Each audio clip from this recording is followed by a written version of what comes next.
Okie dokie. I'm definitely good to go. Right. And 3, 2, 1. Hello, everyone. I'm real. Wow. I just slid away from me there, quite literally. It ran as far as it physically could. Oh, I'm massively going over levels on the mic now. Might be too loud this time. Let's knock you down a few decibels. Let's knock you down 4. Am I right for 4?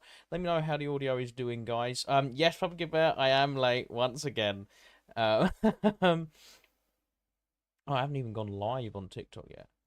Got to press the little because the go live button is red on TikTok, and then it's got the back button. It's incredibly annoying. Still got those little twitches in my neck. Yeah, I know. Well, it was meant to be a 6 p.m. stream. Then I had dinner beforehand. But yeah, these I'm realizing that these, like, where I'm doing these where I'm ranking people, I'm probably only ever going to get 1 or 2 people done a session, and I'm only probably going to be able to do like an hour and a half each way, purely because it's just me talking. So noting the backup is it's quiet now. Oh, it's okay. That's too quiet on. Hang on, I'll turn it back up then. There we go. Right, okay. 12:50 p.m. here. It's 6:50 for me. 6:53. But yeah, time differences are mad, man. It's like whenever I sit down to watch a Law Lodge live stream, which I haven't done in a while, actually, I will admit. Aiden's gonna be very upset by that, but I haven't done it in a while, so I just physically not had time. But today we are starting off hard and fast with Chinggis Khan. I think that's Chinggis Khan. We're gonna do my little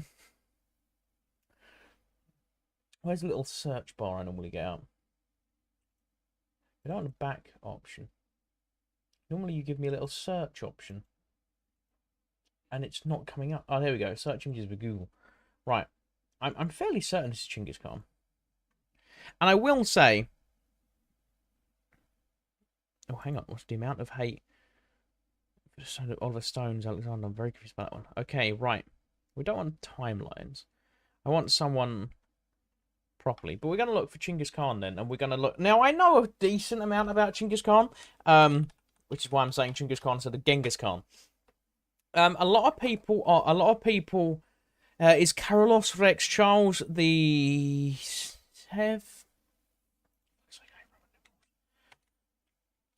I'm assuming that this is, yeah, from the Sabaton, because if I remember rightly, you had a Sabaton profile picture for a while. Solely. Yes, 12. Carl, I knew that. Charles the 12th. I think he's on the list. Charles the 12th might be. If he's not, it's fine. What we're going to do is we're going to go through the list, and then I'll add on. So then I'll, like, do a final episode where we'll just add people on, and then we'll finish the list, and we'll put it out to the world. So I don't think Baldwin's on this list.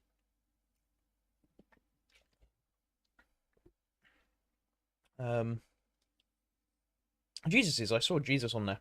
Obviously, he's the most important person on the list. He's the only one that's going to get Divinity Incarnate. I jokingly went to put on the other day, and I was like, no, I'm not going to do it. I can't see Carolus Rex. There's a lot there as Jesus. There's a lot of historical figures, so I'm, you know, that's sick. I need to get a record player. To be fair, I don't have enough room. I am actually a bit of an update.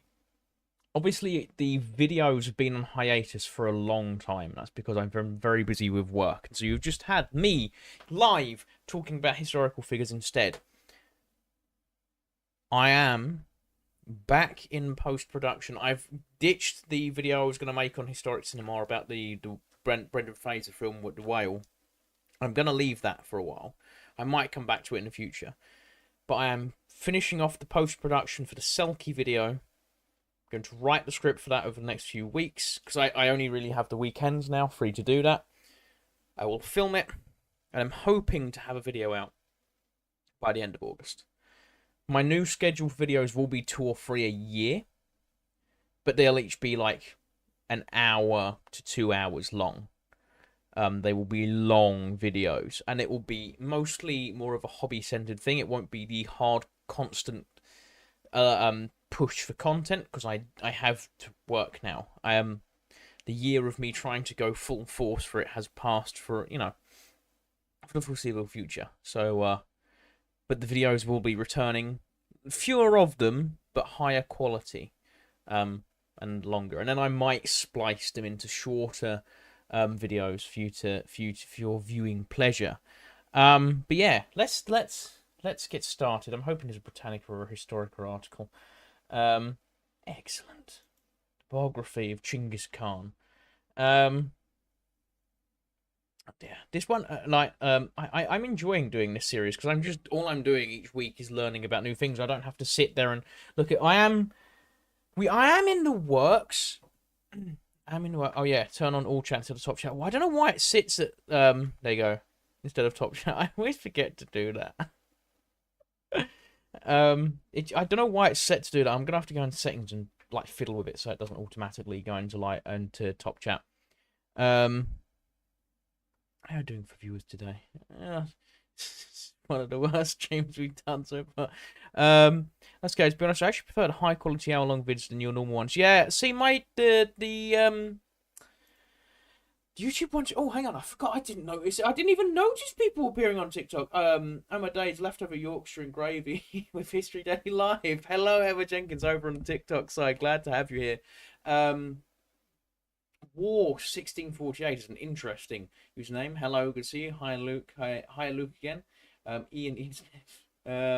But yes, if you're over on TikTok, make sure you share live, and if you're over on YouTube, make sure you're sharing live to get it out there.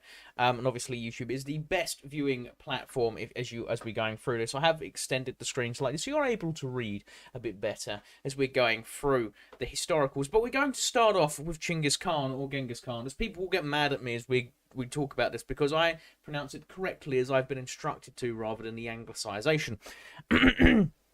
But yeah, the videos will be throwing in far less outbursts, so it means I can spend more time on them. I can actually get them how I like, and I'm not, because I'm now working on the side, and this not the main push. I can then treat it more as a hobby, and I can like do it, and then, you know, maybe if we have a Wendigoon moment, but it also means I'm less likely to take requests. I'm not gonna lie, because it means I'm gonna be looking stuff. So once the Selkie's done, I'm highly likely to do a video on Anne Bonny.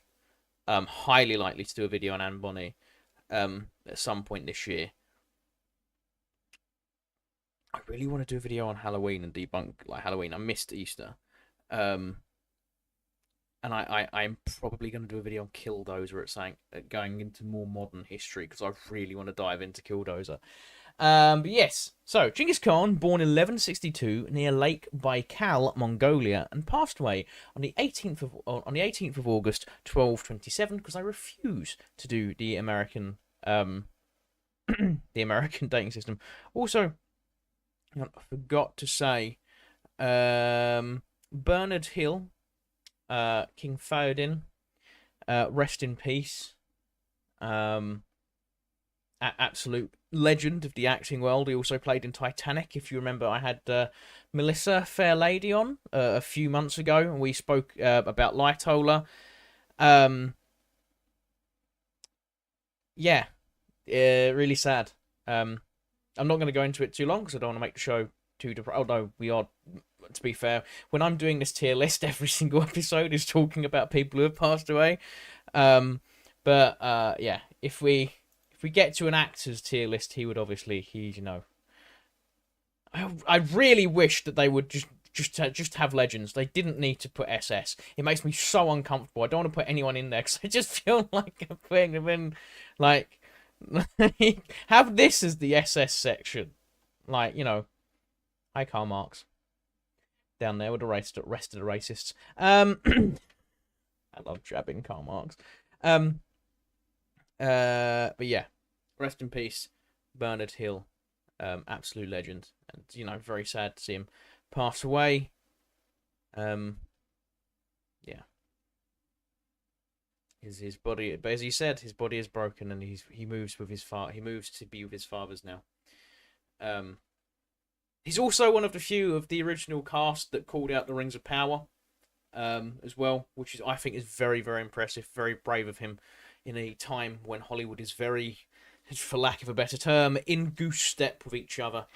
But yeah. Also, on a more pleasant note, it's Stoic the History Doggo's birthday today. So happy birthday to Stoic the History Doggo, 1 year old, and he is probably not as stoic as his namesakes, which is the Stoic philosophers. But you know, he's wise. He's figured out how to open doors. So just imagine like Jurassic Park. You know the scene in Jurassic Park where the Velociraptors open the doors. Imagine that, but like then a cute fluff ball comes in because he wants to, you know, make sure you're okay. So nothing like the Velociraptors in Jurassic Park, aside from he's figured out how to open doors by himself. In fact, Stoic could probably 1v1 the entire Mongol army, and he would just win by cuteness. Was a Mongolian warrior ruler and one of the most famous conquerors in history. Stoic is baby. He's a very big baby, but he's baby. Would you say Wellington lost the Battle of Waterloo until the Prussians arrived in force?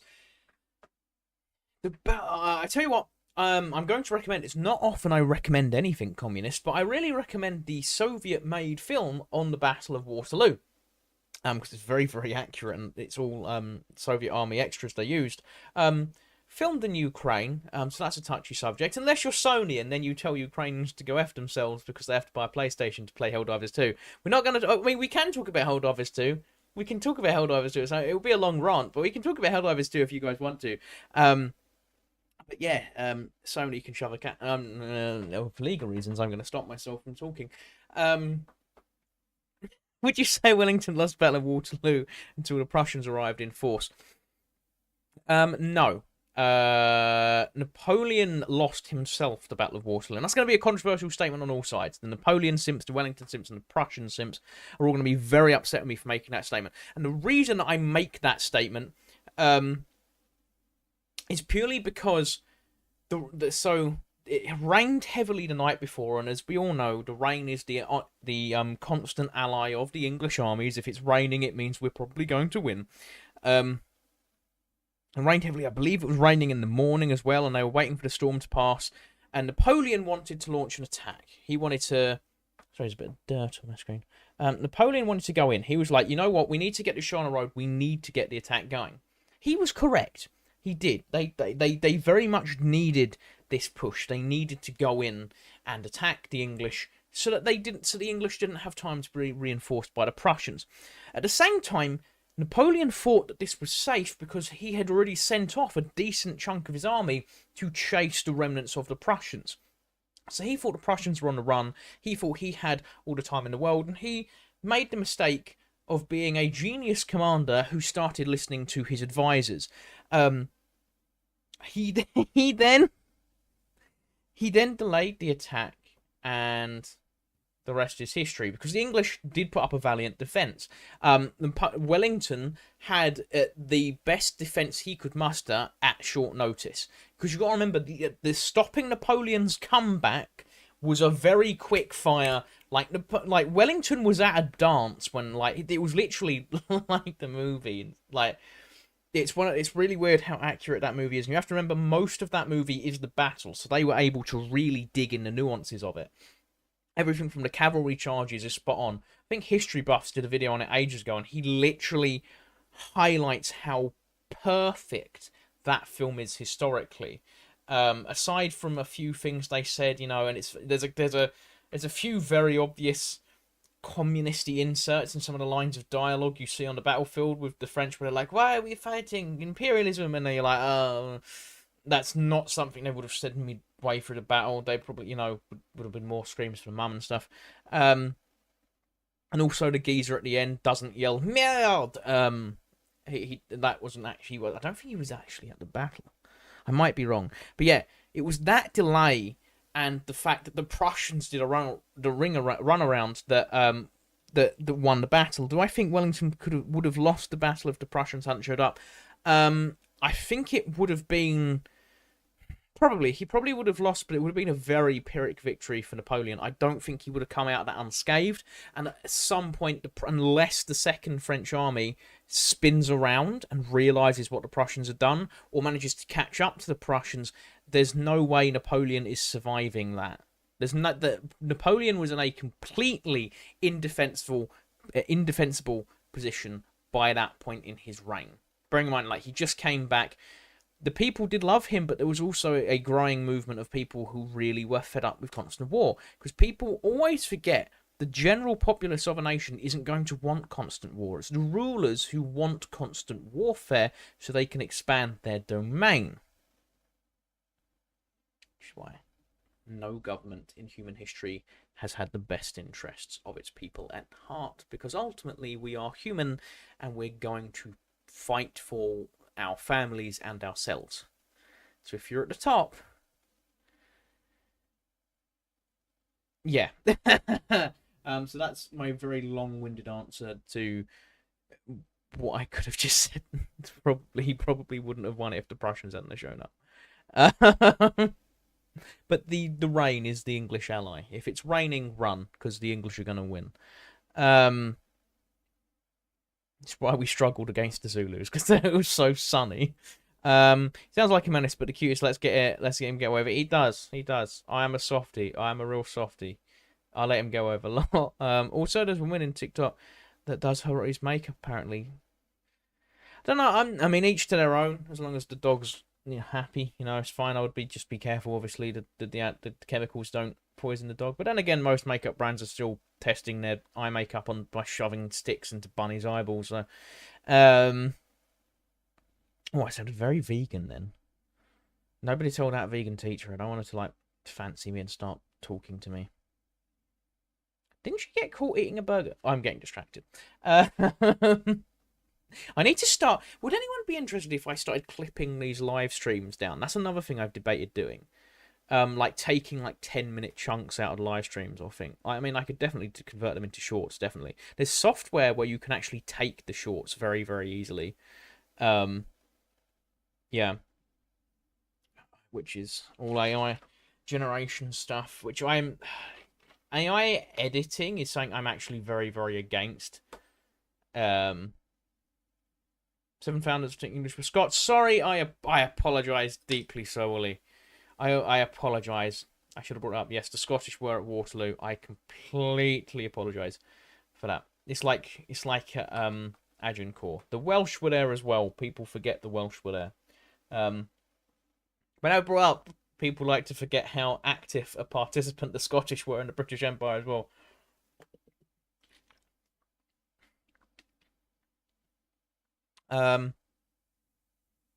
Clip version of these streams.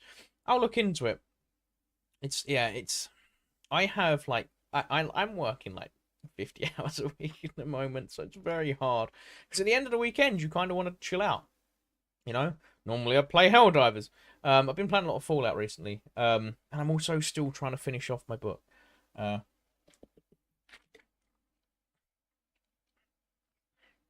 Because I like to burn the candle, not just at both ends, but in the middle as well. Anyways, we've got to actually rank the people. That's what everyone's here for. One of the most famous conquerors of history, who consolidated tribes into a unified Mongolia and then extended his empire across Asia into the Adriatic Sea.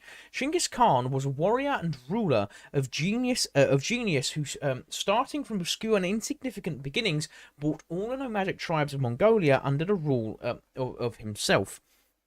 His family in a rigidly disciplined military state. He then turned his attention to the settled peoples beyond the borders of his nomadic realm and began a series of campaigns of plunder and conquest that eventually carried the Mongol armies as far as the Adriatic Sea in one direction and the Pacific coast of China in the other, leading to the establishment of the Great Mongol Empire.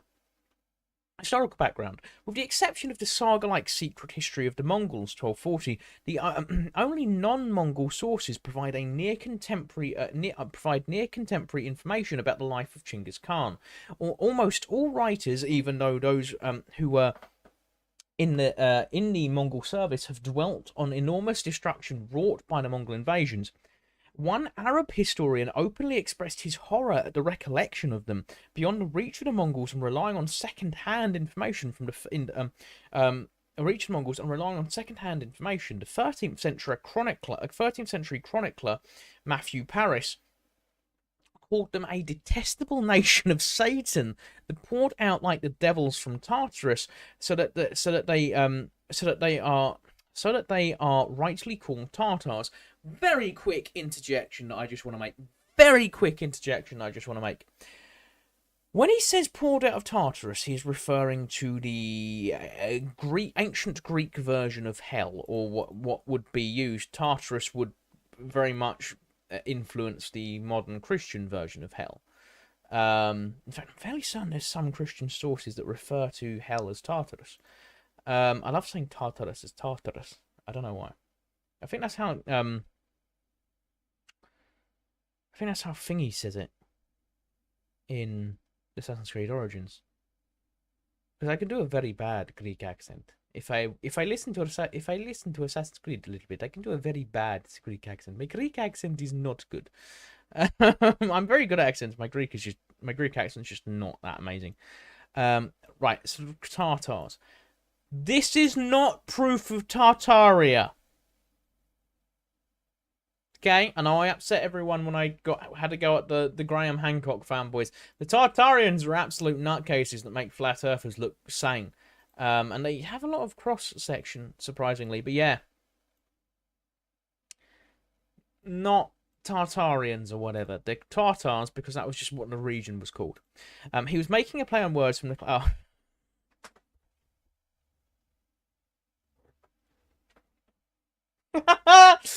I beat the article to it.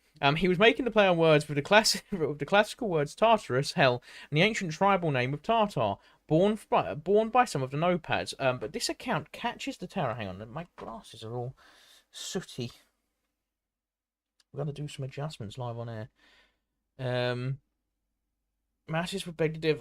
What? Who's nuttier? I need to see his flat Earth videos. I've watched all his Tartaria ones. I need to see his flat Earth ones. Also, where is this? I saw on Twitter he was saying he's had a debate with a load of flat Earthers. I haven't seen this. I can't find it anywhere.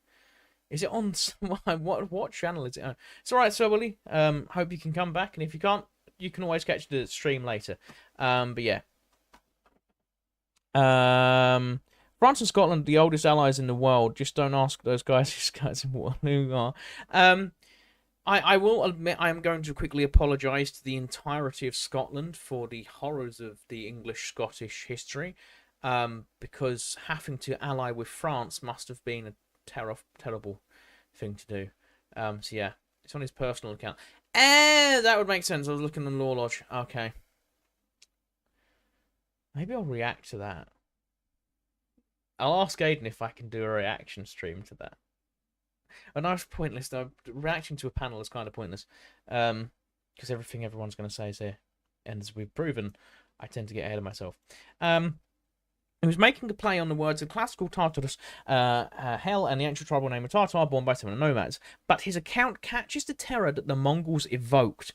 As the founder of the Mongol nation, and the organizer of the Mongol armies, and the genius behind their campaigns, Genghis Khan must share the reputation of his people, even though his generals were frequently operating on their own, far from direct supervision. Nevertheless, it would be mistaken to see the Mongol campaigns as haphazard incursions by bands of marauding savages.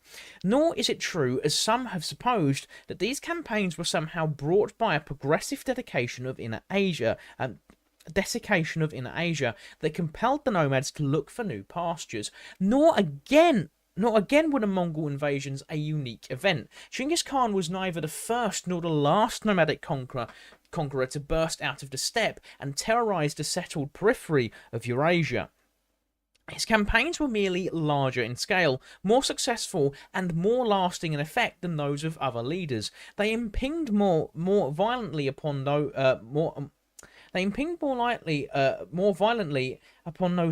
sedentary sedentary peoples who had the habit of recording events in writing, and they affected a greater part of the Eurasian continent and a variety of different societies.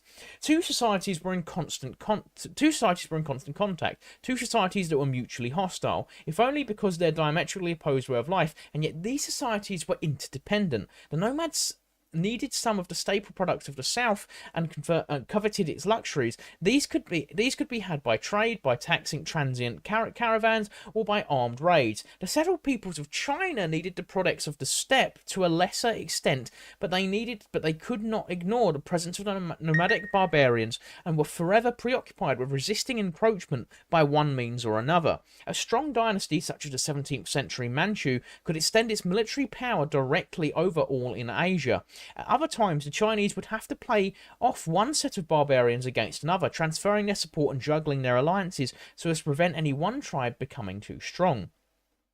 The cycle of dynastic strength and weakness in China was accompanied by another cycle, that of unity and fragmentation amongst the peoples of the steppe. At the peak of their power, a nomadic tribe under the determined leader could subjugate the other tribes to its will, and if the situation in China was one of weakness, might extend its power well beyond the steppe. In the end, as extension nomadic power over the incompatible sedentary culture of the south brought its own nemesis. The nomads lost their traditional basis of superiority, that lightning mobility that required little in the way of supply and fodder, and were swallowed up by the Chinese they had conquered.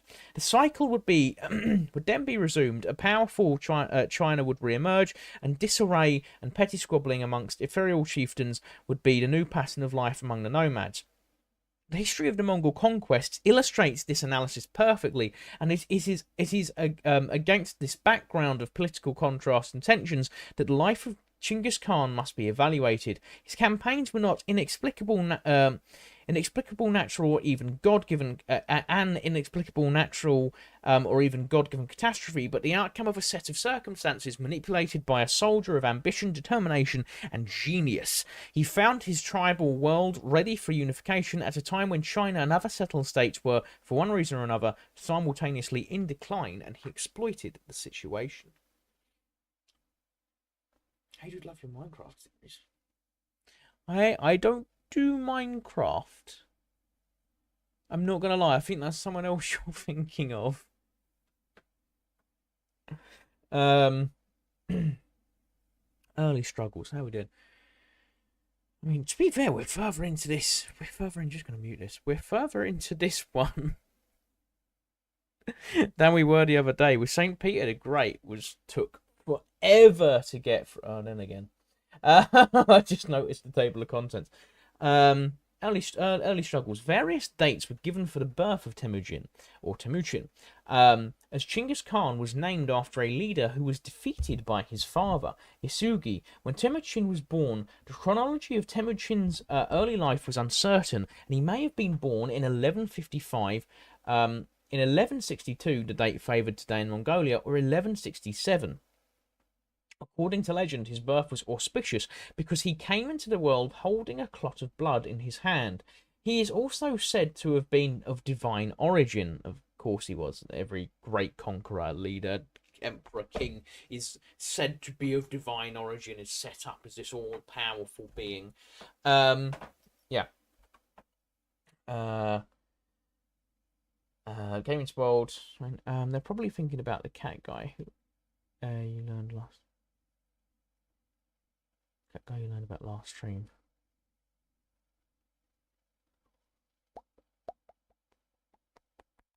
Last stream, there's been a whole weekend of alcohol in between this. The last stream, I went up to see Count Daedalus for the England meetup and his birthday.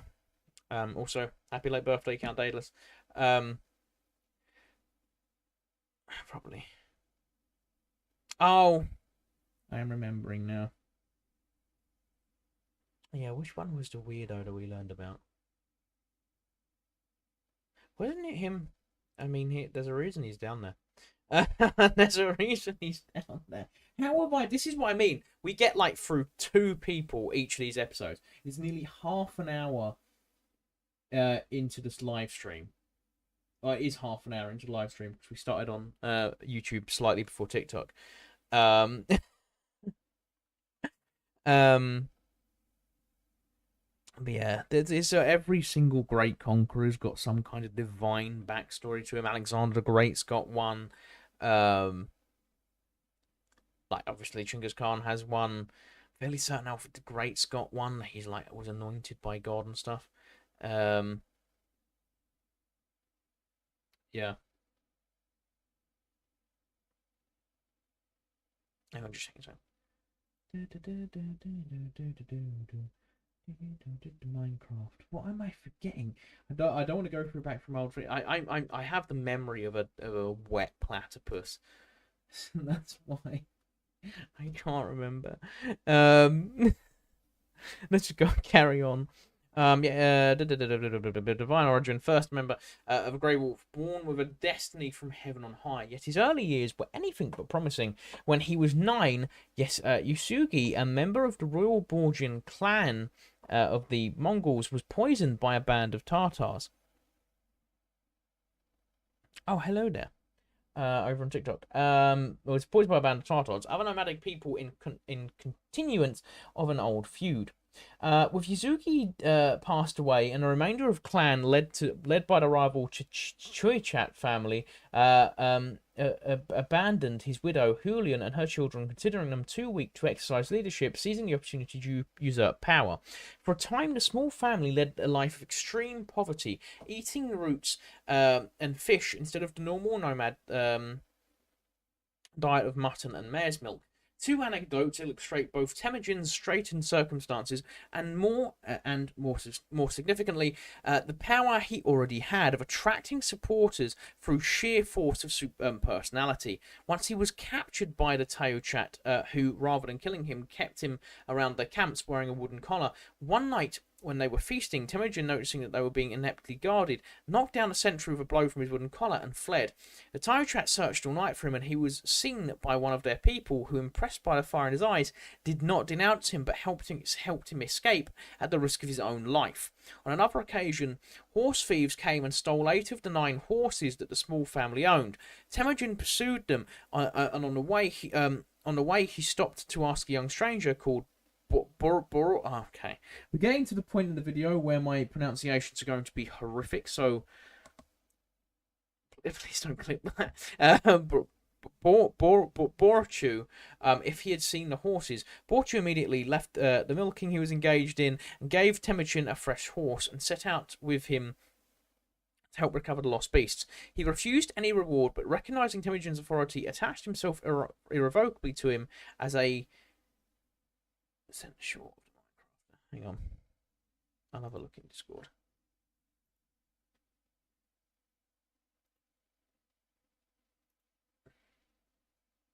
If you ever fall out of the poison potato dimension, then this happens.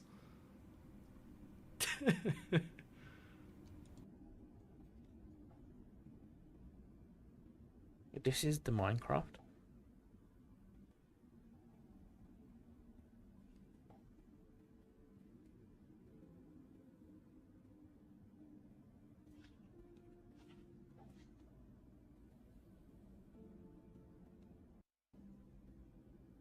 To sprout. Someone seriously wrote this with a straight face. Archaeology has been in Minecraft for almost a year now, but I'm remembering this now. I feel like I watched way too much of this on stream.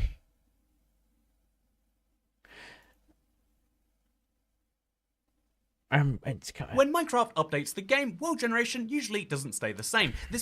Oh, I remember why this was brought up, because everyone said I sound like him. Yeah, no, I'm getting it now. I remember it now. Yep, I remember. Yep. Yeah. Oh, you sound like underscore. Do you remember like him? Yep. Yes, I do. Okay, I remember now. Excellent. Oh dear. Yeah. Excellent. I need to change my voice. I need to do like that operation in Fallout New Vegas Old World Blues where she gets her voice like changed. What is a no called? We're gonna look into this. Hello, Core. In Mongolia during the time of Genghis Khan, a one who foresaw loyalty to a family and clan to devote himself to a following leader who's attracted to himself. Interesting. Okay. Or free companion abandoning his own. Literally explains it there. And abandoning his own family. Temujin and his family apparently preserved a considerable fund of prestige as members of the royal Borgian clan, in spite of their rejection by it. Among other things, he was able to claim the wife to whom Yasugi had betrothed him just before his death. But the Merkit people, a tribe living in northern Mongolia, bore Temujin a grudge because Yasugi had stolen his own wife, Holin, from one of their men, and in their turn they ravished Temujin's wife, Boudicca. Temujin felt able to... I'm sensing that they're probably going to get brutally messed up by Temujin, because Genghis Khan isn't exactly someone you want to upset. And that's also the most polite academic way to say one of the things I can't say on YouTube because they'll get mad and take down the video. But yeah, Temujin felt able to appeal to Togril, Khan of the Keret tribe, to whom Yasugi had a relationship with an Anda. I'm glad that there's or sworn brother. Okay, yeah, then yes, an oath. It's like a Viking oath, or sworn brother at the time, and the most powerful Mongol prince for help in recovering Boudicca. He had had the foresight to rekindle his friendship by presenting Togril with a sable skin, which he himself had received as a bridal gift. He seems to have had nothing else to offer, yet in exchange Togril promised to reunite Temujin's scattered people, and he is said to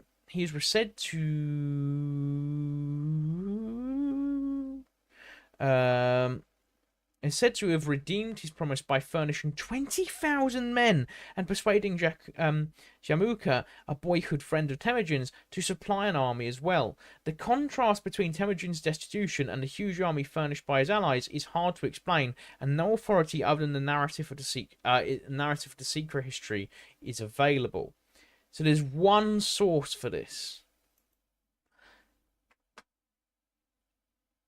I'm not saying that this might be a slight embellishment.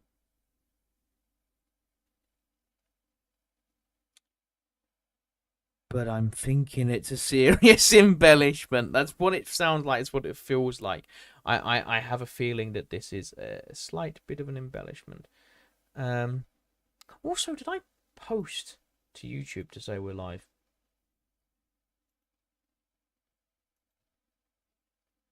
What on earth was that?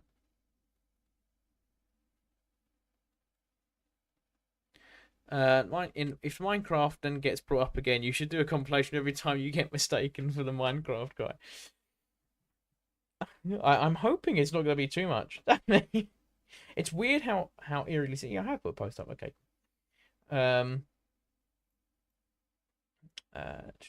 Sable skin. He himself had received a bridal gift Temujin's by furnishing 20,000 men and persuading Jamuka, a boy friend of Temujin's, to supply him an army as well. Contrast, secret history is available.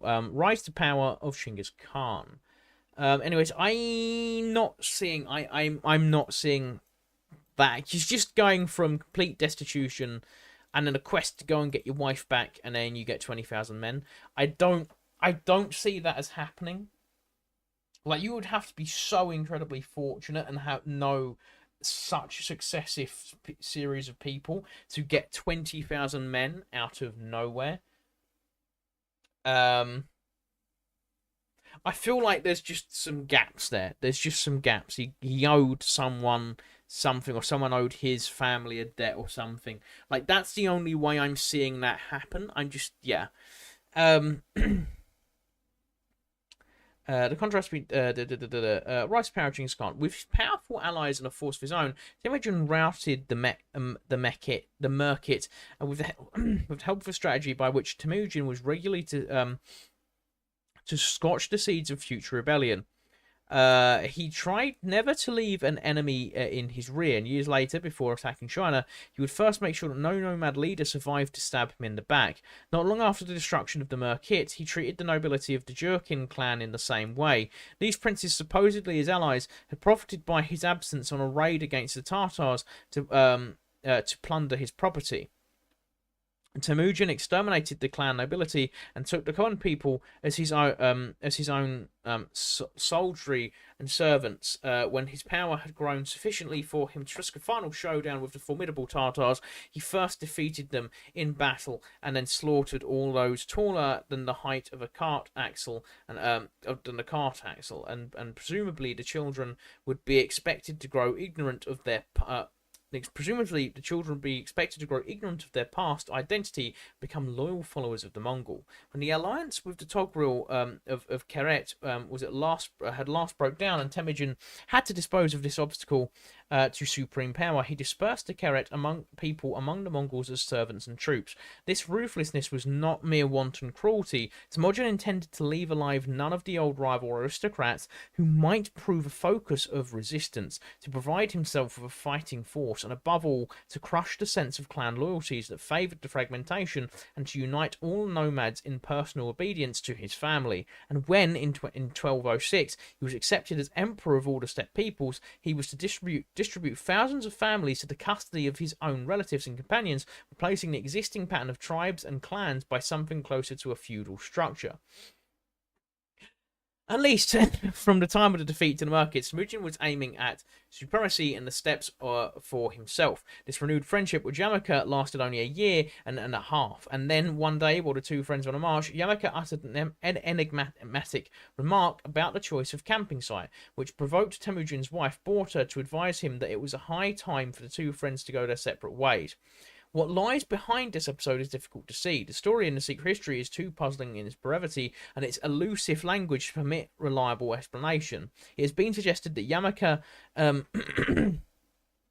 or Jamaica, whichever way it's pronounced, was trying to provoke a crisis in leadership. Equally, it may be that the language is deliberately obscure to gloss over the fact that Temujin was about to desert his comrade. In any event, Temujin took Boudicca's advice. Many of Jamaica's own men also abandoned him, probably seeing Temujin the man they thought more likely to win in the end. The Secret History justifies their action in epic terms. One of the men tells Temujin out of a vision that he had appeared to him, and that could only be interpreted as meaning that heaven and earth had agreed that Temujin should be the lord of the empire.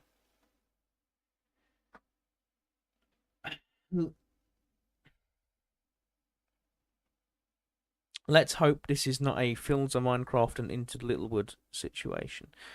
I haven't seen Into the Littlewood in years. I'm assuming there's some drama going. There's always drama.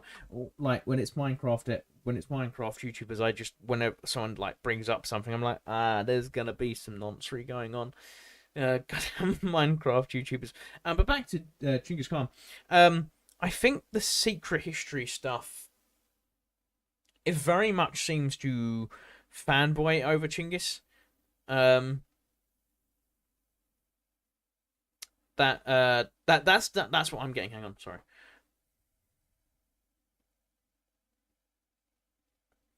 And it seems to be fanboying over Genghis way too much. It's like if I wrote a book on Alexander the Great and just everything was a way to make Alexander look like an all-powerful, like, warlord god. Oh no drama. Do you mean no drama as in there isn't any drama, or no drama as in no drama? Where's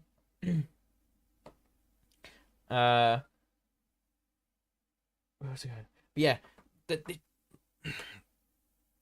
way it's gone. Oh, he just got 20,000 armies because he was so persuasive and charismatic, and he was able to convince his his guards to let their guard down. And give him space because he earned their trust and stuff, and he's got 20,000 men, and then people are defecting his old friend when they went their separate ways because they had visions of Genghis Khan. It's just very gushing of Genghis Khan, and that's the issue. Those two British Minecrafters look and sound practically identical. That's terrifying. But yeah, for me, I'm really doubting the Secret History here. Secret History of the Mongols. It just doesn't feel. It just feels simpy. That's what I was like. It just feels simpy to me. I'm not seeing anything mental to put Genghis Khan too high. Aside from the fact he's going to build a massive empire, but we'll get to that. It's been suggested that Yamaka I'm trying. Looking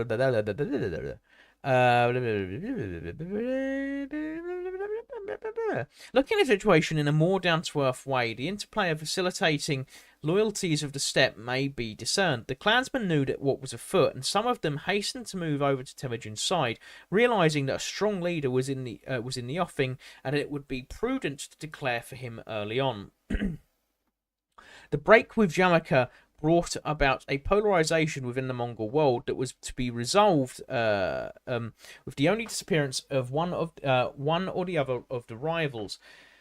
Yamako has no advocate in history, probably because he was a loser, and that would make sense that any sources proving that he had a lot of sponsors or he had a lot of support would obviously be pushed out and wiped out by later descendants of Genghis Khan, because you're not going to want it to look like there was too much of a struggle. You want it to look like, especially since they're going for this very much divine descent, like this, like given by the gods,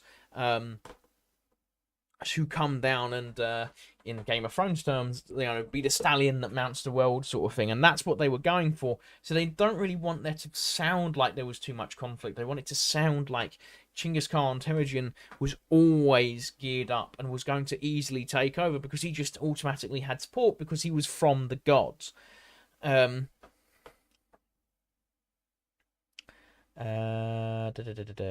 Sacred history has much to tell about him, not always unsympathetically, but it is essentially the chronicle of Temujin's family, and Jamaica appears as the enemy, albeit sometimes a reluctant one. He is an enigma of a man man of sufficient force of personality to lead a rival coalition of princes and to get himself elected Gur Khan, or Supreme Khan, by them.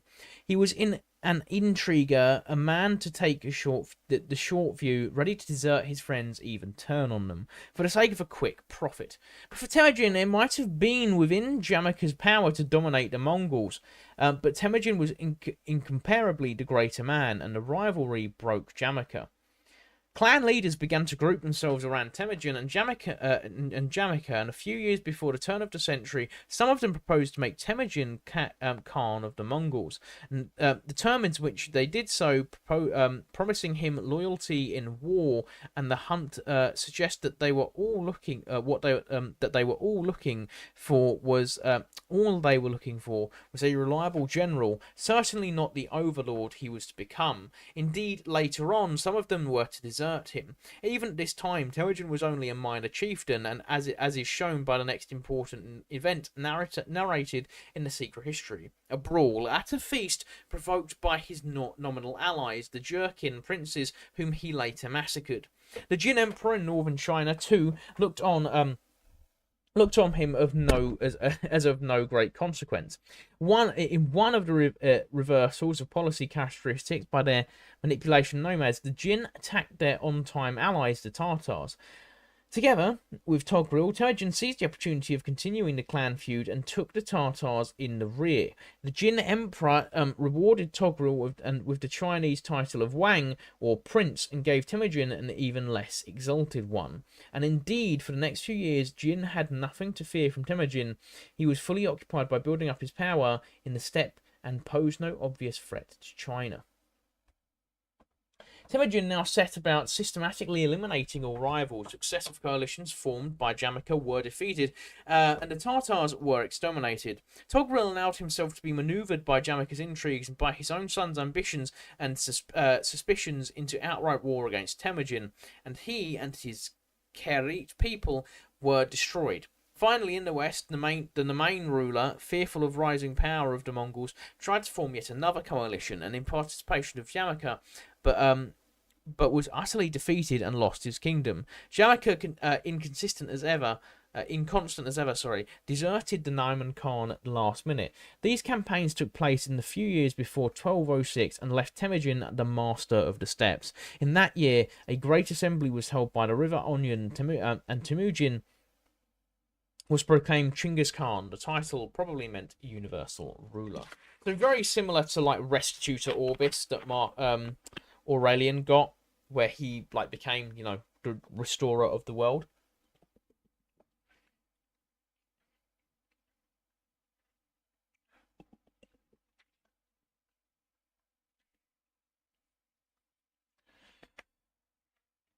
Again, it's just... I know, obviously, it's the build up to the second largest empire that ever lived, right? But he didn't finish that job. It wasn't him. Great genius, but it's just very vanilla. There's not much pizzazz to the stories. Like, we've had some good pizzazz in the stories so far, like Isabella of Castile. Right, there was some pizzazz to those stories, and we looked in how like she was the mum of Catherine of Aragon and stuff. This is just very run of the mill. I'm actually feeling slightly sleepy as I read it, which is probably not what you want. It's not what I was expecting out of Genghis Khan, anyways. But at the moment, probably gonna upset some people. I'm gonna just plop him on probably B tier. We'll put him on B tier for now, and we might move him up as we go on. Actually, he did go and save his wife, but I know enough to know that this isn't going to have a happy ending as we go forward. Unification of the Mongol nation in 1206 was a turning point in history of the Mongols and world history. The moment when the Mongols were first ready to move out beyond the steppe. Mongolia... I thought I was going to say took on a new step. It itself took on a new shape. The petty tribal quarrels and raids were a thing of the past.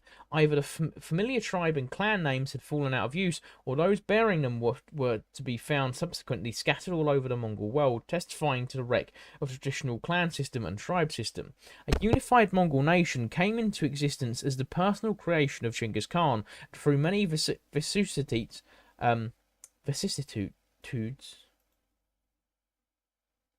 Excuse me, I'm just gonna...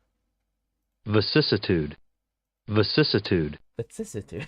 I'm very happy that they gave me a little instruction manual on how to pronounce that.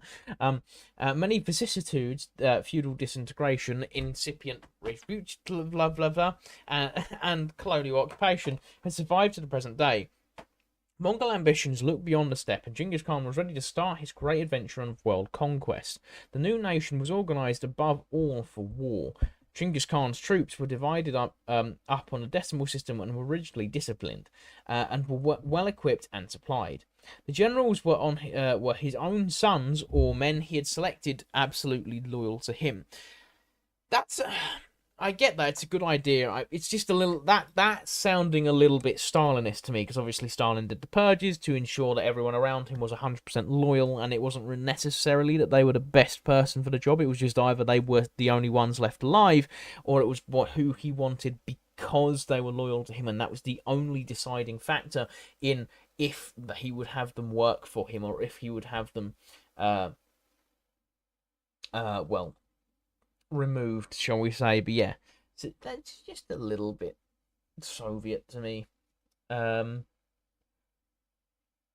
I understand why, especially at that point in time, why you would want why you would want a series of absolutely loyal leadership. Like, you don't want anyone in the leadership to question you or move off and take on a different Khan and side with them instead, which is what a lot of people are doing. I mean, that's partially how Temujin or Genghis Khan got a chunk of his army. But it also makes me think of, like, did he steal that 20,000? Like, did he do some more clever political maneuvering rather than it was just given to him? I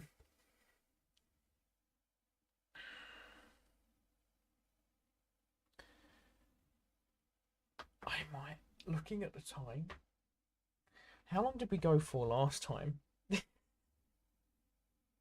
How long did we go for last time? Because I'm looking at the time. We're nearly done, I suppose. Oh, someone's done the Doctor Who thing. That's gonna get that'll get me done if I try and look at that. We went for straight 2 hours. I can't just do a 1 hour live stream this time. We'll see. I'll probably go for an hour and a half. Probably do another 40 minutes, I think, depending on how long this takes. Because I'm aiming for 2 people. I think we'll aim for 2 figures. It's just I'm liking how much is there. Oh, I know we're actually fairly close. I think we're all right, and then we can discuss for a bit, and then we can do on some questions. It's questions I want. But yeah, Also, if there is any questions so far in the chat, let me know, guys, because I need to bounce off stuff. I need to think stuff. TikTok's quiet. Last week was hilarious because TikTok burst into the open because my microphone just refused to work no matter what I did. Right, unification of Mongols. We've done that, I'm fairly certain. What was it? No, we haven't. In 1206 was the year 1206 was a turning point in the history of the Mongols and in world history. The moment when the Mongols were first ready to move out. Do you understand? No, I have.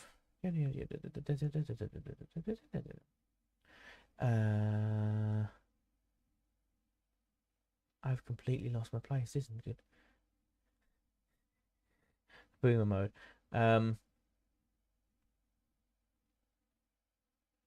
No, I haven't. Generals for his own sons are absolutely loyal to him. Genghis Khan's military genius was adapted to itself to rapidly change his circumstances. Initially, his troops were exclusively cavalry, which makes sense because he was a Mongol, riding the hardy grass-fed Mongol pony that needed no fodder. What?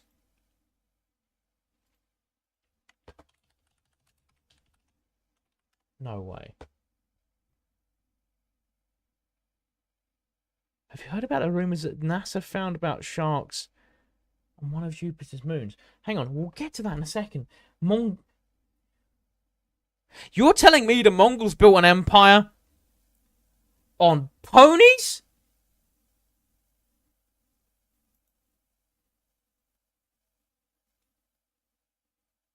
The Mongols built an empire on ponies.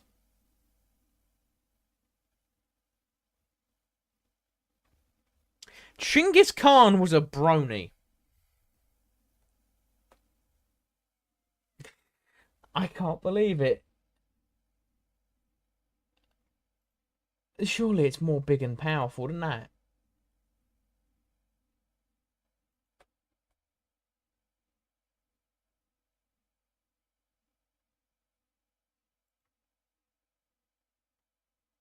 Imagine you're sitting there, right? You are a member of the Song dynasty and you're protecting your family and friends, and you hear the war cries, and then over the hill comes this dude.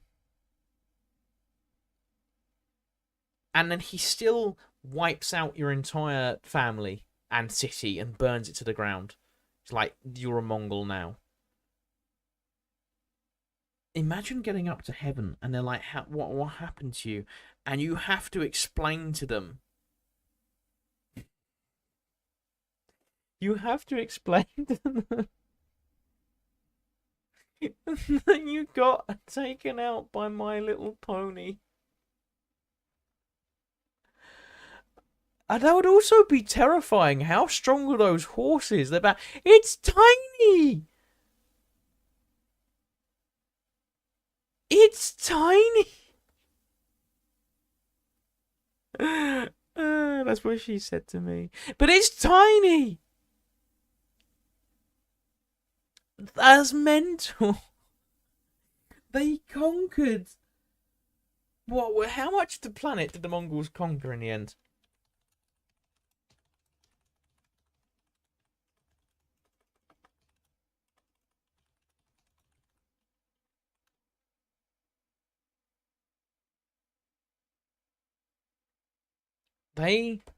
Most modern day Russia, China, Korea, yeah, what percentage? They conquered 17% of the planet.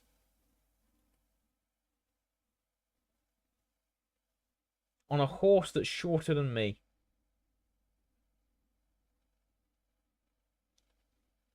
That's impressive. Like, that is not what I imagine when I think cavalry. I think like the winged hussars in Poland, or like the British cavalry knights and like the French knights and stuff.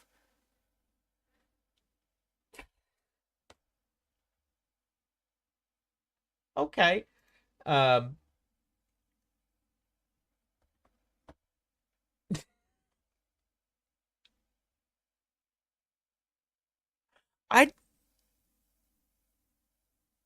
I can't get I can't get the image out of my head now of like Genghis Khan just rocking up with My Little Pony. Bro conquered 17% of the planet with Rainbow Dash.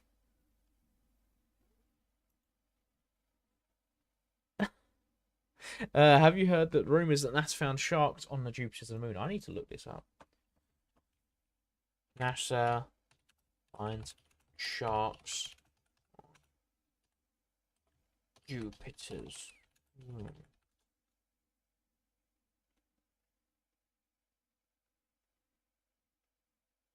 No. I'm only seeing TikTok sources, which is not what was found on NASA's moon. Web identified carbon dioxide on the icy surface of Europa, and people have run with it and gone with sharks. Europa moon shark footage. We don't have any probes on.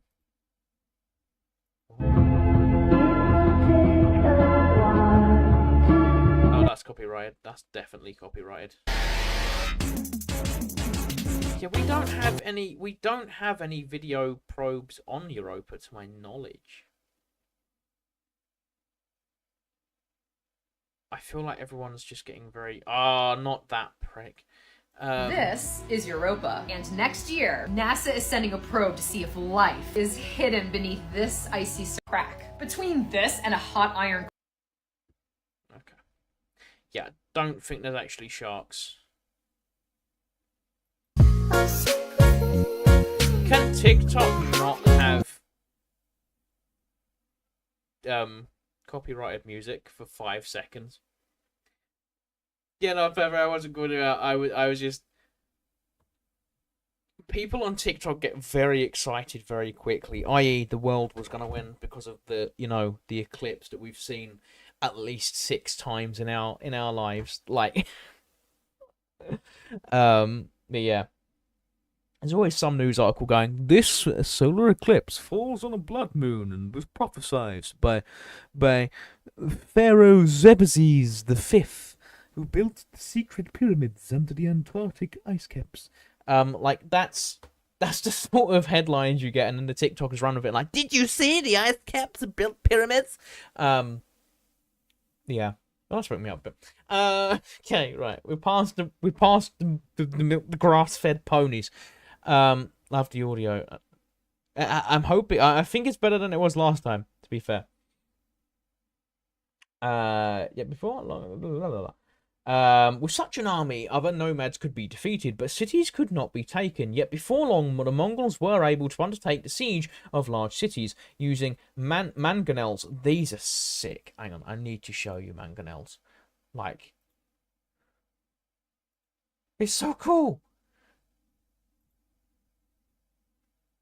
Mangonels are so cool. I love that trebuchets are got like top tier medieval weapon. That period of time, I want to see a trebuchet fire, not at me. I want to be on the side that it's not firing at, or on the side, because they're not known for like doing sideways fire. But if I'm on the side that's not being fired at, I would love to watch a trebuchet, or unless I was standing right in front of it, because you'd have to like really mess up a shot to get someone right in front of trebuchets. And normally trebuchets are going to go way over there. I think there's a good trebuchet shot in I think it was who was it? I think might have been Edward I of England, who refused to accept the surrender of this Scottish castle because he didn't get to fire his trebuchet. And so part of the surrender agreement was he would get to shoot his trebuchet at one of the walls just so he could try it out, because he didn't get to try it out because they surrendered too quick. It's brilliant. Well, obviously not for them when they were defending it, but yeah. Using mangonels, catapults, ladders, burning oil, and so forth, and even diverting rivers. Okay. That's pretty insane. Like, diverting entire rivers just for your military cause. That is Alexander levels, that is. It was only gradually, through contact with men from more settled states. By the way, when we get to Alexander the Great, because I do believe he's on here somewhere. I do believe it's Julius Caesar. I know he's on here. I saw him. I saw him. There he is. We're getting very close to him. I will probably go off of what I know mentally, because I know for a fact that Alexander the Great, if you've ever seen Kings and Generals, that YouTube video, they have like 4 5-hour documentaries on him. So, you know, we don't want to like have it too long. I'll have to start the live stream at like 12 in the afternoon and go on till like 12 at night. Yeah, it was gradually through contact with men from more settled states that Chinggis Khan came to realize there were more sophisticated ways of enjoying power than simply raiding, destroying, and plundering. It was a minister of the Khan of the Nayman, the last important Mongol tribe to resist Chinggis Khan, who taught him the uses of literacy and helped to reduce the Mongol language to writing. The Sikh history reports it was only after the war against the Muslim Empire of Khwarezm in the region of Amu Darya, Oxus, and Sir Darya, Jaxartes, probably in late 1222, that Chinggis Khan learned from Muslim advisors that the meaning and importance of towns. It was another advisor, formerly in the service of the Jin Emperor, who explained to him the uses of peasants and craftsmen as producers of taxable goods. He had intended to turn the cultivated fields of northern China into grazed lands for his horses. The great conquests of the Mongols would transform them into a world power, were still to come. China was the main goal, and Chinggis Khan first secured his western flank by a tough campaign against the Tangut kingdom of Xia. No, definitely not how I pronounce it.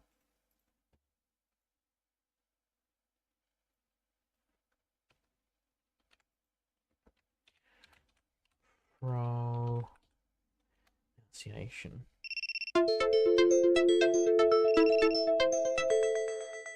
TikTok. I'm active. I'm on the stream, my guy. It's not my fault you don't post my stream to enough people. How do I pronounce this? We are looking at how to pronounce. Okay, cool.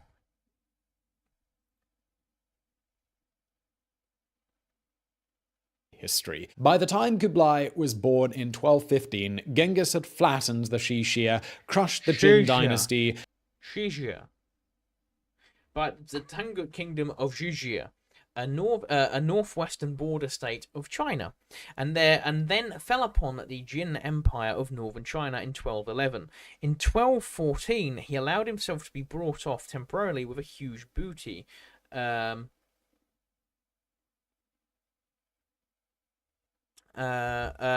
in 1215, operations were resumed and Beijing was taken. Whenever I hear Beijing, I can only remember that like, do you remember in the Beijing Olympics? Or I agree with you, P-Funk. I'm not gonna say it out because I need my social credit score up for our impending Chinese takeover. It just reminds, sorry, there's a guy on YouTube, I can't remember his name, and all he does is talk about how fake everything is in China, and he's just constantly their buildings are falling apart. One of their buildings are being built with styrofoam in the walls, that like the slightest breeze and like floors are collapsing and stuff. Recently, a young family passed away because they was in a Huawei car, in a Huawei car. It's all right. You know, you have full power to, you know, mute people if you feel the need to. Pumpkin, don't worry. I lost my train of thought now. But yeah, no, they passed away because the doors wouldn't open because like these electric doors were naff, and then all of the Chinese nationalists were like, "You need to keep quiet for the good of the Chinese people," and I'm like, congratulations, you're in a cult.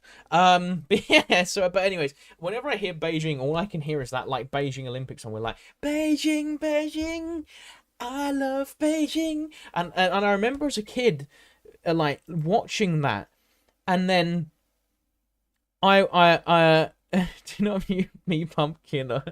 I'm history's best friend. P-Funk's being okay. P-Funk's being fun. In Minecraft stream, I can't be making a body fun. I don't think I'm ever going to do a Minecraft stream. The demand for that would have to be so... Right. if I hit, what's my subscriber count now? Bearing in mind, we've been streaming for an hour and we've just, like, we're midway through Genghis Khan. We're midway through Genghis Khan. I don't even know who that is. We'll get to him at some point. He's probably some, he's either, hang on, looking at him, he's either going to be some weird socialist or he's going to be some weird, actually, fascist, same thing. It's fucking Nietzsche. How did I not recognize Nietzsche? No, it's not Nietzsche. Is that young Nietzsche?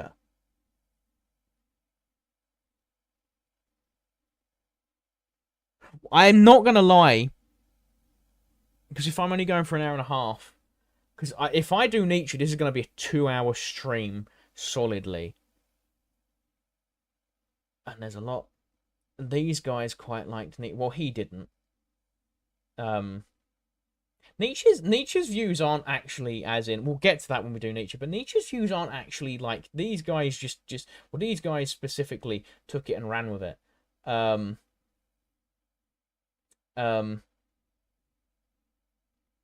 But he was straight up, you know. I dig on Karl Marx all the time. Warhammer stream part 2 when? Yes, I will remember. There's D&D after the stream. That's why I don't want to do a 2-hour stream. That and my voice kills because I don't have a guest on. And normally I'm asking questions and I'm bouncing off of people. These tier lists, bearing in mind, this tier list is gonna is content producing for you, especially if I go as in depth, because I like these pauses here where I can now take my brain off for a second and actually answer questions and stuff. Nietzsche's going to be interesting. I wonder if Freud's on this list. I really hope Freud's on this list. I want to read up sort of really messed up stuff Freud did. The Kims are on here. Isaac Newton. He passed away a virgin.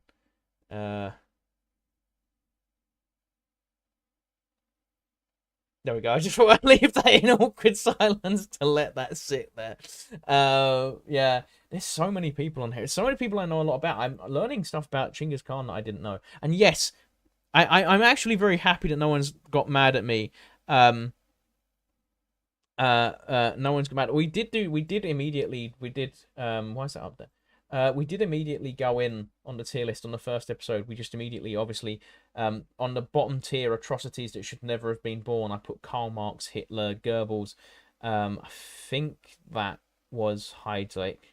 I can't remember who that geezer is. Obviously, Mao.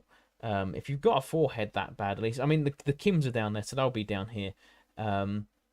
Goering, I think that is. You can't see my finger, you just got the cursor. Can't remember. That might have been Heydrich. And then the Aragonese guy who was like a dick. And then his wife is up there. But yeah, I keep in mind to make horror mod packs. I'm certainly not playing Minecraft if there's horror mods on it. But yeah, if we hit like, hang on, what am I at?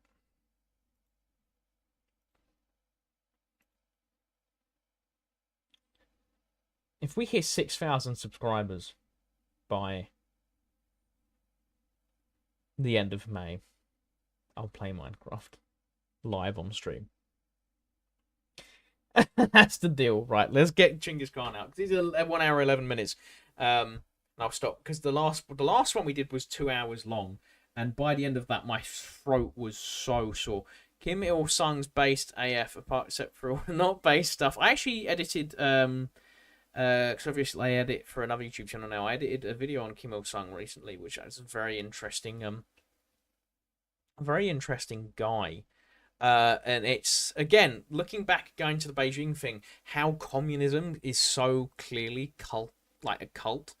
Like the Kim stuff, how they start off as these young hip freedom fighters who just want freedom and to save people from the upper classes who are controlling their lives, and then they become these monsters who are like hyper focused, which is why so many communist dictatorships end up as cults of personalities, because it's the only way to push forward and to keep people in line. It's the same reason you get Big Brother in 1984, and everyone gets mad at that. You know, he was a socialist. Yes, that's why he wrote it. He was critiquing his own ideology.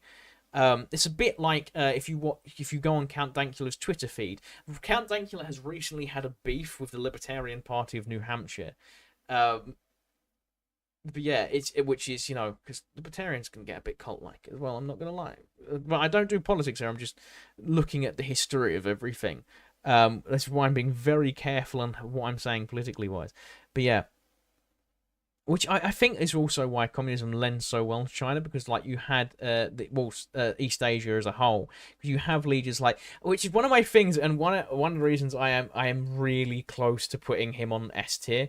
Like I don't want to put him above Isabella of Aragon because she was very based, but I'm very close to putting him on S tier. P Funk Count Dankula criticisms will get you back. No, I'm joking. I'm joking. I won't ban you for Count Dankula criticisms. Your least favorite YouTube channel? What are you on about? What do you mean? What's his face? Fallout 6. Well, I haven't even mentioned Fallout this stream. I've moaned about Helldivers 2, and I had to stop myself, realizing that I can't say that I'm on a public platform and I have to be very careful what I say about Sony, so I don't get sued.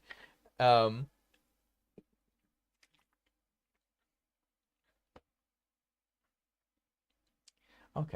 Where was I? Yeah. I'm trying to think of other. There's actually a female Chinese emperor that I wanted to cover as well. I forgot her name. It's in my notes app because she's one of the people I do want to do videos on. Now I'm like slowly going to get back into making my own videos at the weekends. But yeah. Just goes back to my whole. I've always preferred looking at female figures in history. I think they're a lot more interesting to dive into. That's not just a. I'm not into the cringe like we must do Women's History Month. I don't like that. I think it puts people off, and I think you're removing the message because you're trying to say we need to course correct, and you must look at women's history. No. Did you time him out for the Dankula joke? Brilliant.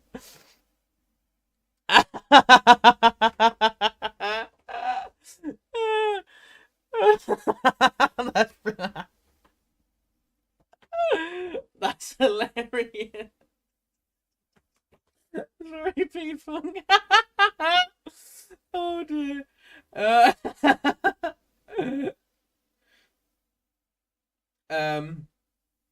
Right. Anyways, where are we going? I need to get this done. We've still got. Oh, to be fair, we've got references. We've only got legacy and unification left. Where were we? Oh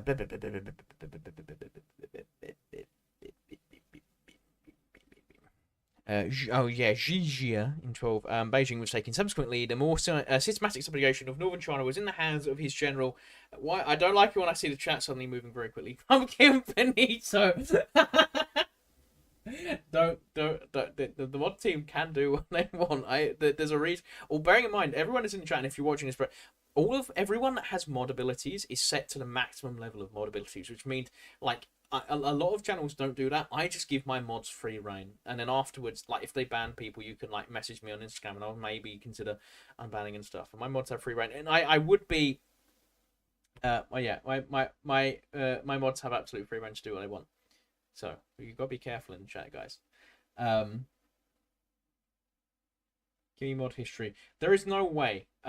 Luton currently has mod status, and every single time I look at my TikTok chat, I go over and he's put an opinion poll up about Jelking. The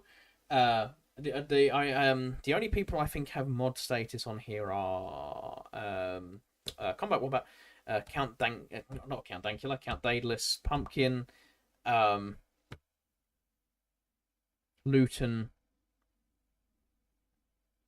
I think someone else. There's a few other people. I think Mr. Ukraine might have one as well. But yeah. The next person to get a mod will probably be. It depends. I don't need new mods at the moment because my viewer count never goes above 10. So when I start getting like 200 or 300 like views a pop, then I'll probably start looking at other people to mod.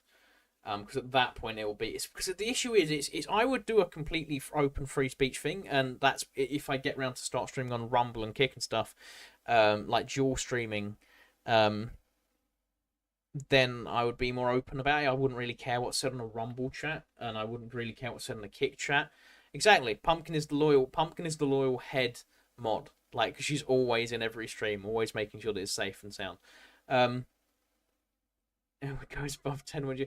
The reason I don't want to do Warhammer right now is because, like, I did really debate. I really debated switching this up to a Helldivers 2 discussion stream. I just didn't know how to... Well, I know how to fit it in as a history thing, but I just don't... And I like going off tangents, and I didn't want to focus entirely on a gaming thing. Which would mean it would have to be a gaming history one. I do want to do another review of, like, the best games in history. I need to speak to Denizen about doing another one of those.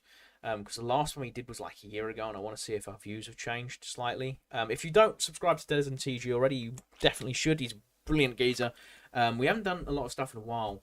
Purely because life gets in the way, which is the issue when you're like on a lower level. We're definitely only doing Genghis Khan. It's 1 hour 20 minutes. If I start doing Nietzsche now, it's going to be like a 2.5 hour live stream.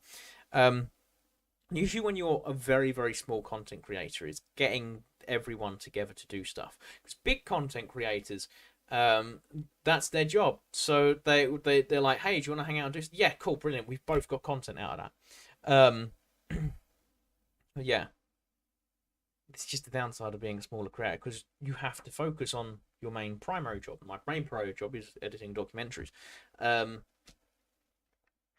So I don't get as much, which is why I like doing these live streams here, because I'm learning about Genghis Khan in detail, and we've moved him up from C tier to B tier, or to A tier, from B tier to A tier, sorry, because I'm actually getting impressed by his military. Otherwise, he's normally just doing stuff. Roman rulers tier list. I think there is an individual Roman rulers tier list, and that will be hilarious for me because it will highlight how little I know of Roman rulers.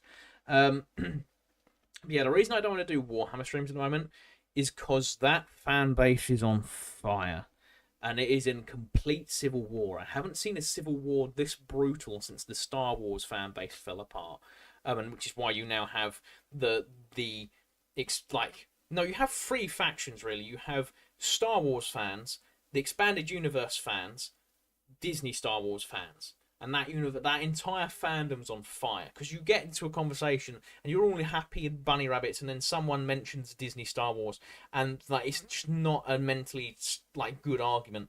The Warhammer fandom right now is split directly down the middle, and I'm not taking a stance.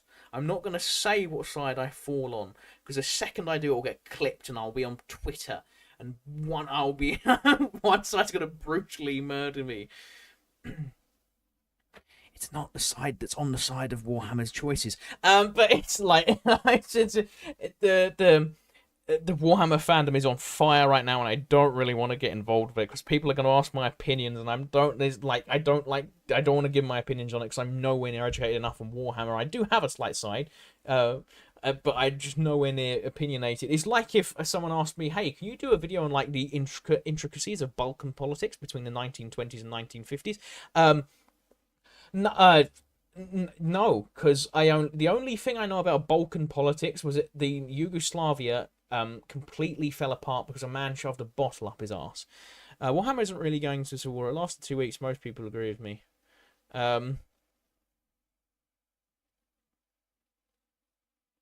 I mean, I'm still on Twitter. I just like to watch the flames go of it. The real civil war. What's confusing me is how the Helldivers 2 fandom is split. I mean, it's primarily most people are against Sony, but I'm completely shocked that I can understand why some people are accepting female custody stuff and some people are against it. I get both sides of the arguments. One is, well, it was never explicitly said you couldn't, and the other is, this is very much a retcon, I don't like it. And I think both are valid arguments. That's my honest view on the Warhammer situation. Yeah. If I'm going to do something controversial, I need to speak to History Revealed so we can do the Elagabalus video. Because if you don't know, Elagabalus has been by multiple people, has been listed as trans, and it's not really a thing I'm scared of getting into because it's a history thing. But I think it'll be a very interesting one. I need to do that with History Revealed. It's not one I want to handle on my own because he's much more eloquent in the way he's put it, and we both come to. I'm very much of the idea. It annoys me with Hadrian as well. I get why you want to look at LGBT people in the past and you want to tell stories that are true. Like Elagabalus, if it is true, we don't really know. For me, it's very obvious. A hyper masculine society like Rome was the patriarchy. It was probably one of the most hyper masculine societies of history. you have to remember that anything feminine is seen as an insult to them. Like anything feminine is seen as an insult to them. So when it comes to stuff like Elagabalus, I'm looking at, I'm like, it's the same as I used to be really on the train that Julius Caesar was gay. Or bisexual. I was really on that train. I really believed it.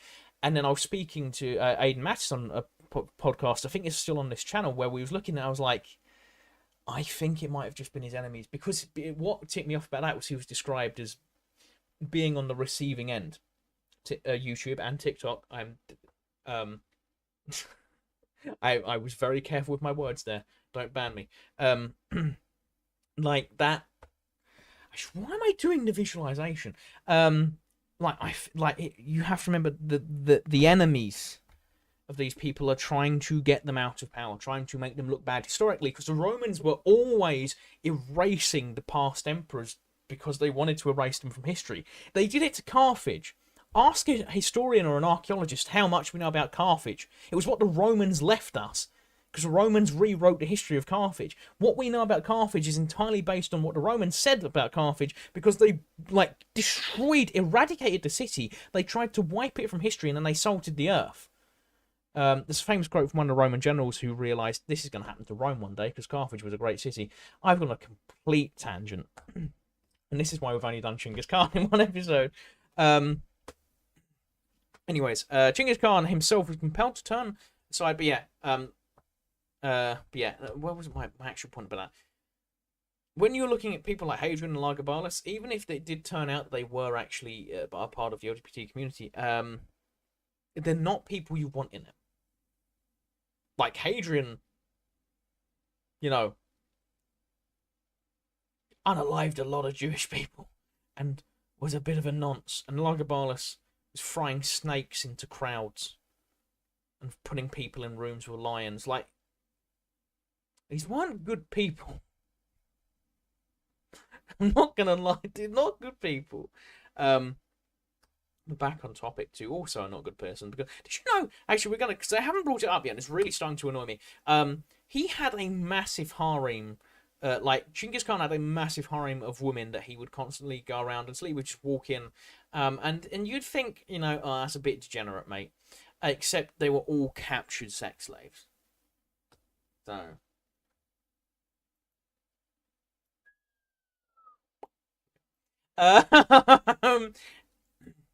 I just wanted the excuse to knock him down. Isabella is staying up there, okay? She's the only female women power. We're progressive in this video, in this channel. Right. Chinggis Khan was compelled by it to turn aside from China and carry out the conquest of Khwarezm. You just saw a short about human candle. Human candles weren't a thing. There's very little evidence for the human candles actually being a real Roman thing, like Nero doing. I used to believe them. I'm fairly certain that the human candle thing has been debunked. It's something I need to look into again. Nero's one I really want to talk about. Actually dive into. Refused satisfaction. War with Khwarezm would doubtless have come sooner or later, but now it could not be deferred. City after city was stormed, the inhabitants massacred or forced to serve as advanced troops for the Mongols against their own people. Fields and gardens were laid waste and irrigation works destroyed as Chinggis Khan pursued his implacable vengeance against the royal house of Khwarezm. He finally withdrew in 1223 and did not lead his armies into war again until the final campaign of Jijia in 1226 and 1227. He died on the 18th of August 1227. Also, yes, P-Funk, I did try and pronounce that as close to the Asian pronunciation as I could, or Chinese pronunciation as I could. Jijia.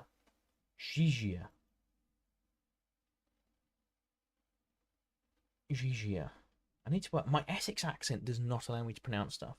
How much we got? We've got that much left. We got 3 paragraphs left to read. And then, he's gone down to C tier because I'm trying to watch my language. Because I wanted to say something, but then I know that YouTube will get mad at me and say, you can't say that. It's rude. Legacy of Chinggis Khan. As far as can be judged from disparate sources, Chinggis Khan's personality was a complex one. He had great physical strength and tenacity of purpose. They haven't spoken about it. They haven't spoken about it yet. Don't make me time you out, P-Funk. Don't make me time you out.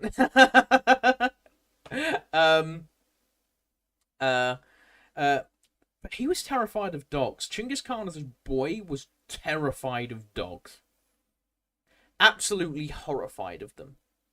He had complete cynophobia. Just thought I'd add it in. I mean, we've already put him down to C. To be fair, I could probably put him lower for being a nonce.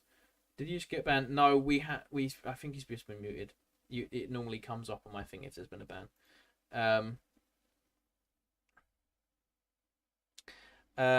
Was a complex one. He had great physical strength, tenacity of purpose, and unbreakable will. He would not obstinate and would listen to advice from others, including his wife's mother, and was flexible. Oh, okay. So he did listen to women. He just, was a bit rapey. He was flexible, and he could deceive, but was not petty.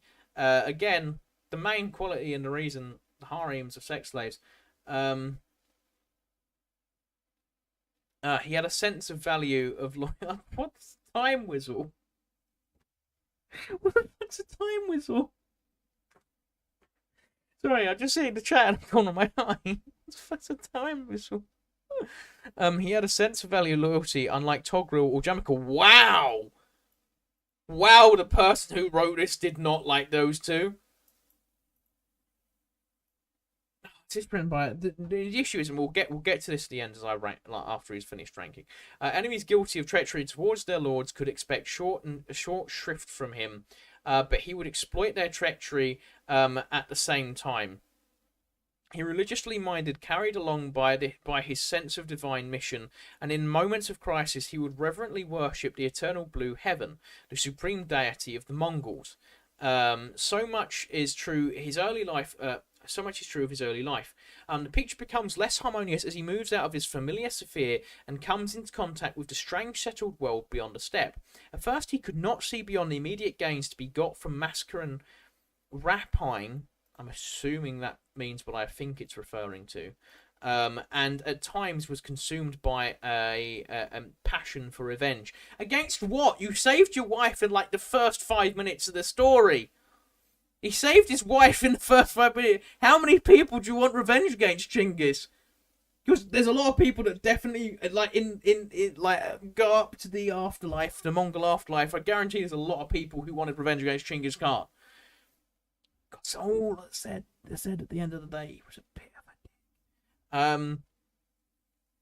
Oh no, it will be said he was one of the first rulers to allow for secular religions within his empire. I can't make. I really want to make that joke, but I can't. P-Funk, I'll tell you later in the Discord. I can't make that public. I'll get cancelled. Yet all his life he could attract the loyalties of men willing to serve him, both fellow nomads and civilized men from the settled world. It's because power attracts power, because people want power. Like, people want power. It's a basic... That's why so many conquerors have so... Like, it's why all of Alexander's generals turned on each other immediately. The reason they were following Alexander was because he was a powerful man who was just steamrolling the Persian Empire, or the Achaemenid Empire, right? He was just going through and just blitzing it. And then he passes away, because he was definitely poisoned by Cassandra. I can't prove it. There's no proof for it, but I believe this completely. He was murdered. He was poisoned by Cassandra. They all turned on each other because they all wanted power. Because power begets power. It attracts power. Before Marvel went to poo, Vision has a great quotes like the power themselves, who they are, attracts conflict. It attracts challenge, and that's why these men were following Genghis Khan, because they wanted a sliver of that. They wanted to be on the winning team. It's also a survival tactic. There's a good chance that some of these men switched over to Genghis Khan to survive. Because I've always often said this, a lot of empires expand, you do get some people who are just out for conquest, but historically, a lot of empires expand. The reason the Romans expanded was slowly accidental at first. They were just helping out nearby allies, and they were fighting the Etruscans. They were repelling the Etruscans because the Romans were a subservient group. They were under someone else's yoke at one point in their history. I think it was when they were the Roman Kingdom, just before they were a republic. It might be a republican period. I'm very dodgy on early Roman like the Roman Kingdom, the Roman Republic. Yes, there was a Roman Kingdom before the Roman Republic. And then you have obviously the Roman Empire later on. Expansion becomes necessary because if you're not expanding, if you're not conquering, if you're not establishing an empire, someone else is going to do it to you. And that's most of history. It doesn't excuse the horrific acts that these empires did. It was just a necessity to survive. And I'm not trying to excuse it. I'm just saying as a hardcore fact, a lot of people would have defected to Genghis Khan to survive, and a lot of people would have done it straight up for power. There's probably also a mid-range of the two, and like where those like needs mixed. Captain America has good quotes on power and how it corrupts individuals in the MCU and comics. Yes, that's very true. Captain America is probably one of the better characters in fiction, or used to be. Like just for harnessing power. Superman as well. Superman's boring, but he's like good. It really annoys me that Captain America and Superman are very underutilized now, as like the images of the American dream, especially Superman. Superman is meant to be the ideal American. He's meant to be American Jesus with a cape. Like that's the imagery and the idea of Superman. He's just not utilized properly now because Zack Snyder wanted to be an edgy emo. I really should just do a film podcast. I still have the historic cinema video on the wall. I just haven't edited it because I don't think it fits the video. I might do film and game stuff at some point, but it'd be a separate channel. I don't know. I'm hopefully going on Drunk 3PO's pirate channel again soon, and maybe I'll say to him, can I join a can I sneak onto Tuesday night's main event or something? I don't know. Hi Jay, if you're watching. He's not watching. He's with Gina Carano at the moment.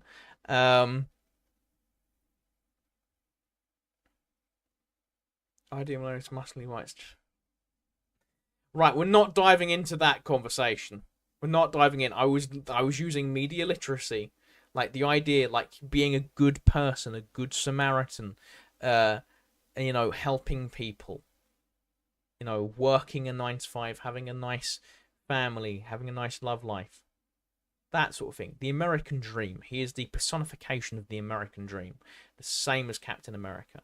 Like protecting, like nationalistic, protecting the country. Family man, or family woman. Right? That's the image. When I think of America, when someone explains the American dream to me, I'm like, that's what I see as America. Again, it's not a conversation I want to go down because it leads away from history, because that's the 1950s ideal American. He was an alien from outer space. Also, big thing, Superman's an immigrant. It's like, yeah.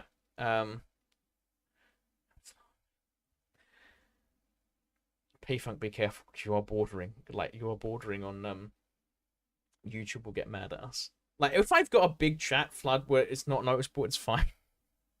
But you're being very borderline. Again, I don't mind people saying things in my chat. YouTube does. Because I used to allow like full-on swearing in the chat and stuff, and then Pumpkin was like, that you'll get in trouble. No,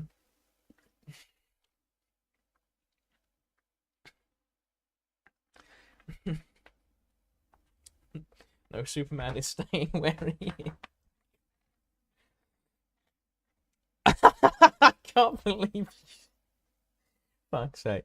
I played 5 games of chess. My father came back an hour later and we're still doing things. Yep. I went on a lot of tangents. I need to finish this. Yeah, all his life he could attract the loyalties of men willing to serve him post. Anyways, his fame could even persuade the aged Taoist sage who Chiu Chui is a Buddhist. He attracted a Buddhist. Wow. To journey the length of Asia to discourse upon religious matters. He was I tried to be out for 30 minutes on that. Yeah, it's all good. He was above all adaptable, a man who could learn. Organization, discipline, mobility, and ruthlessness of purpose were fundamental factors in his military successes.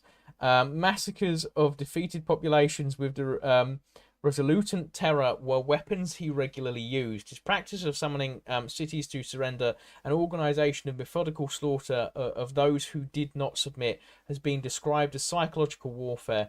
But although it was undoubtedly policy to sap resistance by fostering terror, massacre was used for its own sake. Mongol practice, especially in the war against the Khwarezm, I keep thinking of Korma from Morrowind,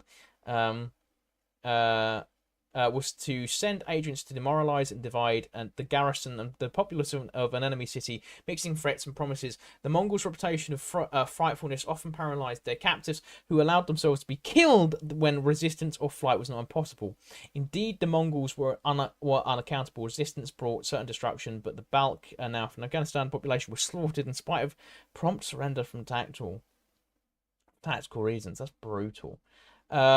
The achievements of Chinggis Khan were grandiose. He united all nomadic tribes and numerically inferior armies. He defeated the great empires such as Khwarezm and even more powerful Jin state.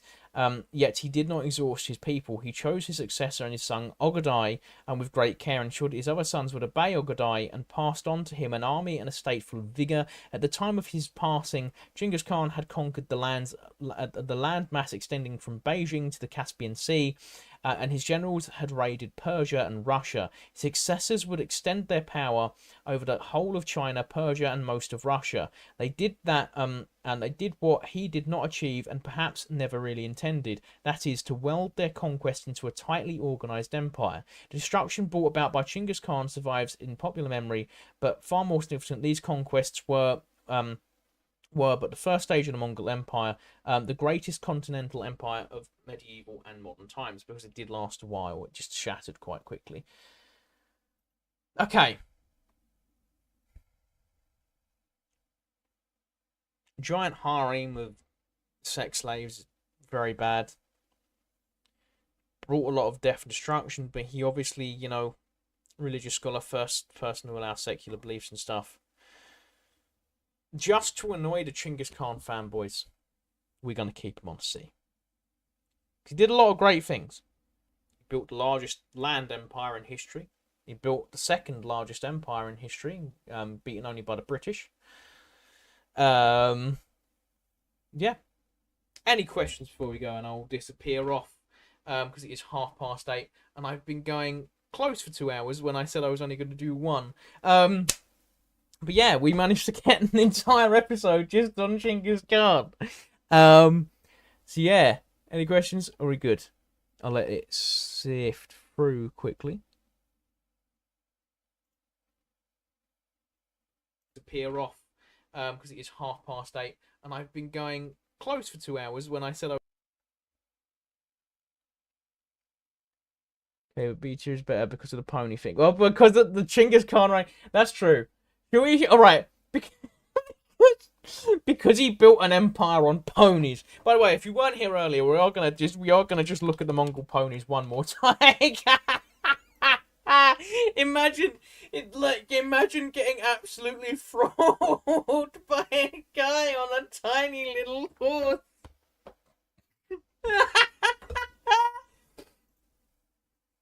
And like, you're just running. It's like, who are we fighting? The Mongols? Are they scary? Yeah.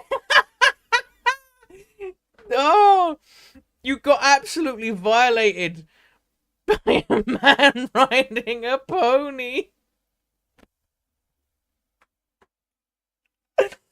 Oh, it's not like I've always imagined the Mongols being big. I mean, that's impressive. The riders are impressive.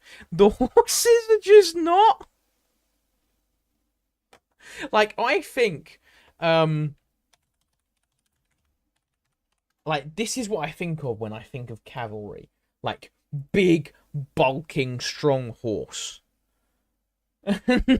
Not Rainbow Dash.